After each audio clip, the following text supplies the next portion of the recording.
Friends, welcome to Saro's kitchen. இன்றைக்கி நாம் இந்த பரங்கிக்காயை வச்சு தான் ஒரு சாம்பார் செய்ய போகிறோம். இட்லி தோசைக்கு ரொம்ப சூப்பராக இருக்கும். இவ்வளோ பரங்கிக்காய் தேவையில்லை. இதில் ஒரு பீஸ் நம்ம கட் பண்ணி எடுத்தால் போதும். இங்கே பாருங்கள், நான் கட் பண்ணி எடுத்து வச்சுருக்கேன் ஒரு பீஸ்.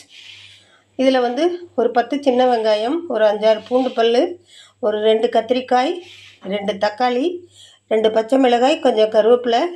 இப்போ இதை எல்லாத்தையும் இது கூட ஒரு 50 கிராம் சிறுபருப்பு, இதை எல்லாத்தையும் சேர்த்து குக்கரில் வேக வச்சுக்கலாம். இப்போ இது எல்லாத்தையும் குக்கரில் சேர்த்துடலாம். இது கூட நாம் எடுத்து ஊற வச்சுருக்கிற சிறுபருப்பு இதையும் சேர்த்துக்கலாம். ஒரு பெரிய குடும்பத்துக்கே தாராளமாக செய்யக்கூடிய ஒரு சாம்பார் இது. ஹோட்டலெல்லாம் இது போல் தான் செய்வாங்க.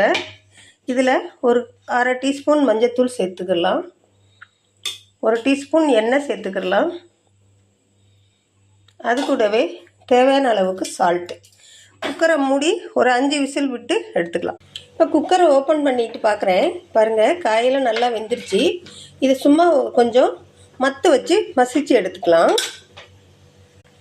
கடாயில் 2 டேபிள் ஸ்பூன் எண்ணெய் விட்டுக்கலாம். அதில் கடுகு, உளுத்தம் பருப்பு சேர்த்துக்கலாம். அது கூடவே ஒரு டீஸ்பூன் சீரகம் சேர்த்துக்கலாம்.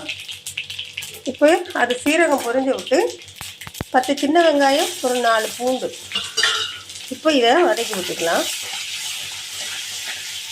அது கூடவே ஒரு 4 வெந்தயத்தை சேர்த்துக்கிடுவோம், நல்ல வாசமாக இருக்கும். அது கூடவே பெருங்காயம் சேர்த்துக்கிடலாம் தேவையான அளவுக்கு. இப்போ இது கூட நம்ம ஒரே ஒரு தக்காளியை கட் பண்ணி சேர்த்துக்கிடலாம். தக்காளி மைய வேகணுன்றது இல்லை, சும்மா அங்கங்கே இது தெரிஞ்சதுன்னா ரொம்ப நல்லாயிருக்கும் சாம்பார். இது கொஞ்சம் குக் ஆகட்டும். காரத்துக்கு பச்சை மிளகாய் சேர்த்துருக்கோம், அதனால் Kashmiri chilli powder 1 teaspoon, 1.5 teaspoon மல்லித்தூள். இப்போ இது கூட நாம் மசிச்சு வச்சுருக்கிற சாம்பார் இது நல்லா ஒரு 2 கொதி வரட்டும். இப்போ கொஞ்சம் கருவேப்பிலை சேர்த்துக்கலாம். இதுக்கு தேவையான அளவுக்கு சால்ட்டு நீங்கள் செக் பண்ணிவிட்டு சேர்த்துக்கோங்க. குக்கரை அலசின தண்ணி, போதுமான அளவுக்கு தண்ணி சேர்த்துக்குங்க. 2 கொதி வந்தோடனே மல்லித்தலையை தூவி இறக்கிட்டிங்கன்னா சூப்பரான பரங்கிக்காய் சாம்பார் ரெடி. சாம்பார் கொதிச்சிருச்சு. மல்லித்தலைவை தேவையான அளவு தூவிட்டு பரிமாறலாம்.